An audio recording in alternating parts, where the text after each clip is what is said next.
Siemo. No witam garnuchów internetowych. Są takie serie, albo takie gry, o których słyszał każdy, ale jakoś was totalnie ominęły. Jeszcze do niedawna taką serią był dla mnie Resident Evil, ale jestem przekonany, że każdy oglądający też coś takiego znajdzie. Dzisiaj opowiem wam o pierwszej części serii, albo raczej duologii gier, o których jestem przekonany, że znaczna część z was słyszała, w tym ja, ale pierwszy raz zagrałem w tym roku. No więc dlaczego warto zagrać w Nier Replicant? Zapraszam.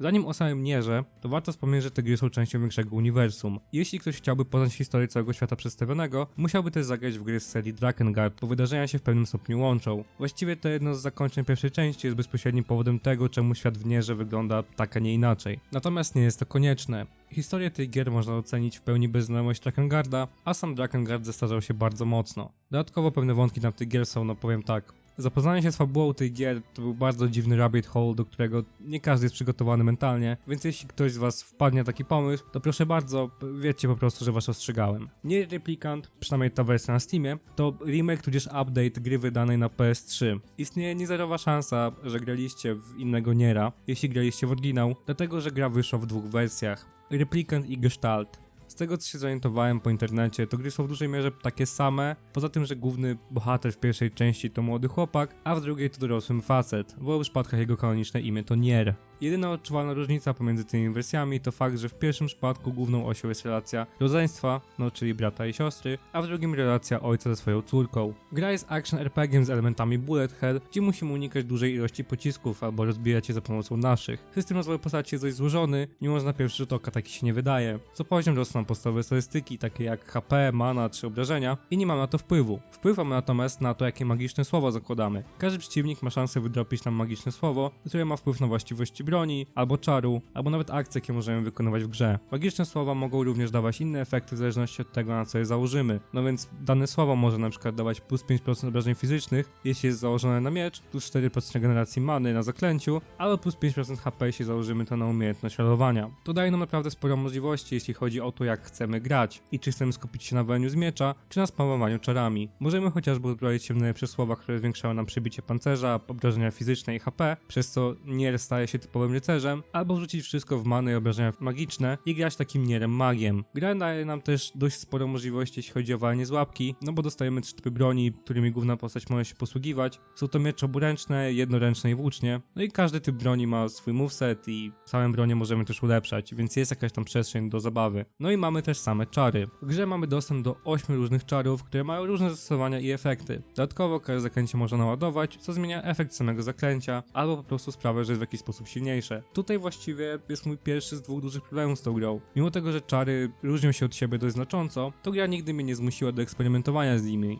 Nigdy nie było takiej sytuacji, gdzie zostałem zmuszony albo chociażby zachęcony do użycia Dark Gluttony zamiast Dark Lens. Powiem więcej, te drugie zaklęcie jest na tyle OP, że powala większość przeciwników i pozwala nam dobić ich, kiedy leżą na ziemi. Jest to tyle smutne, że system walki jest naprawdę bardzo spoko. Opisałbym go jako trochę taki w stylu starego God of War'a, to znaczy jest całkiem dynamiczny, zmieniamy broń w zależności od tego, z czym walczymy i czego potrzebujemy i tego typu sprawy. Moim drugim dużym problemem jest struktura misji pobocznych w tej grze. Jest ich naprawdę sporo, w grze generalnie jest co robić. Niestety większość questów ma strukturę idź, znajdź, przynieś albo zabij i wróć. Jest kilka ciekawych, które opowiadają jakąś mikrohistorię, na przykład pomagamy wybrać dla typka prezent na rocznicę, czy tam inne urodziny dla jego żony, ale niestety większość z nich to po prostu fetch questy. Niestety, żeby odblokować jeden z endingów, no to trzeba je robić. Świat za to uważam za bardzo ciekawy. Niestety nie jest zbyt duży, ale powiedziałbym, że jest nieco zeldowy. Mamy dużo pustych przestrzeni i pozostałości po poprzednim świecie, do których możemy podejść i obejrzeć. Są też jakieś miejsca typu cmentarz, które nie mają prawie żadnej wagi w fabule głównej, a jednak możemy tam podejść i sprawdzić, co to jest. Tak, gra jest w pewnym sensie postapo, tylko no takim, gdzie zaklęcia są wytłumaczone przez naukę,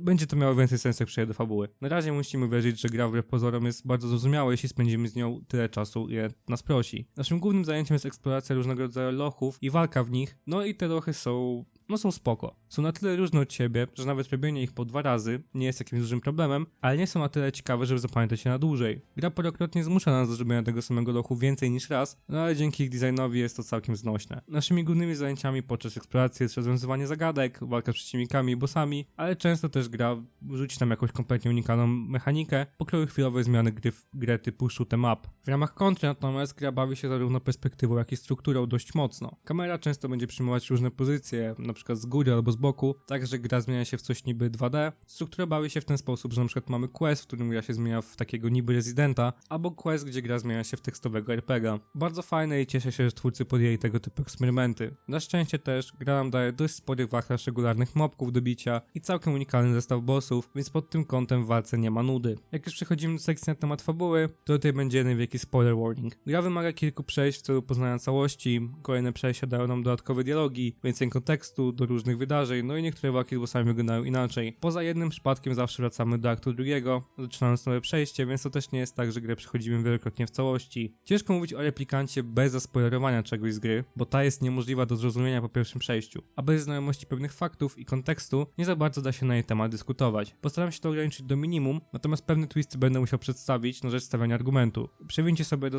timestampa, którego to widzicie na ekranie, jeśli nie chcecie słuchać o spoilerach w ogóle. No dobrze, więc nagadałem się już jak się w to gra, to teraz pytanie, czym ta gra właściwie jest. No więc przy pierwszym przejściu gra nam opowiada bardzo prostą historię. Mamy chłopca, którego kanonicznym imieniem jest Nier i jego siostra Jona. Są sierotami i chłopiec jako starszy zajmuje się swoją chorą młodszą siostrą. Podejmuje się różnych prac w celu utrzymania siebie i swojej siostry. Podczas jednej z jego wypraw Jona uznaje, że poszuka magicznego kwiatka, który miałby sprawić, że będą bogaci i przez co trafia do miejsca spoczynku magicznej książki o imieniu Weiss?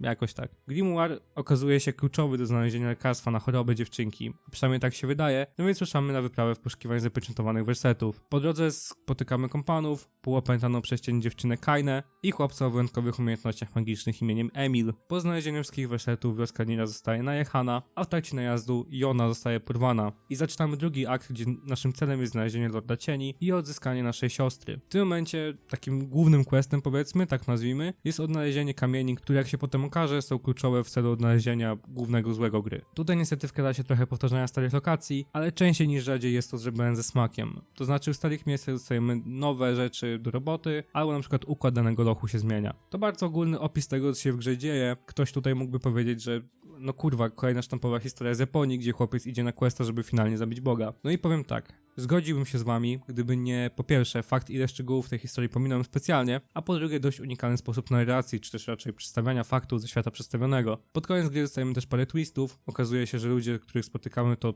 replikanci stworzeni w ramach projektu Gestalt. Dodatkowo dwie dość istotne postaci, tak naprawdę androidy, a dla jasności replikanci to kopie ludzi bez duszy. Gra się nie tłumaczy, czym jest dusza, więc no, musicie sobie to sami zinterpretować. Ponadto dowiadujemy się, że Lord Cieni to w rzeczywistości nasza postać z prologu, a cienie, które zabijaliśmy w ciągu gry, to ludzie w pewnej dziwnej formie. Gra w tym momencie zadaje pytania pokroju, czym jest człowieczeństwo i czy to, co robiliśmy przez całą grę jest moralnie dobre. Unikalny sposób narracji przejawia się w ten sposób, że po pierwszym przejściu dalej w sumie mamy wiele pytań i dużo nie rozumiemy nawet na temat naszej głównej ekipy. Żeby zrozumieć więcej i poznać więcej, musimy grę skończyć jeszcze kilka razy. Za każdym razem, poza jednym, zaczynamy od aktu drugiego, czyli po tym jak ona zostaje porwana przez Lorda Cieni, więc tak de facto robimy pół gry. W każdym razie z kolejnymi przejściami dowiadujemy się więcej na przykład o Kainę, która jest świetną postacią i jej zachowanie w grze jest znacznie bardziej zrozumiałe po poznaniu jej bardziej. Dowiadujemy się też więcej o samych cieniach. Okazuje się bowiem, że część z nich utrzymała jakąś formę samoświadomości i nie każdy chciał z nami walczyć. Dowiadujemy się też więcej o Emilu, który jest tylko kolejną tragiczną historią w tym i tak już tragicznym świecie. To też moment, w którym kolory gry bardzo ciekawie współgrają z warstwą fabularną. Z tym jak nasze zrozumienie rośnie coraz bardziej, rozumiemy, że nic w tym świecie nie jest czarno-białe, w przeciwieństwie do biedy i czerni, której gra użyła nagminnie w designach postaci i w menusach. W jednym z endingów Nier poświęca się w zamian za uratowanie Kainy i Jony. Pamięć o nim, czy właściwie jakikolwiek dowód, że istniał, znika i tutaj gra zadaje kolejne pytanie. Mianowicie,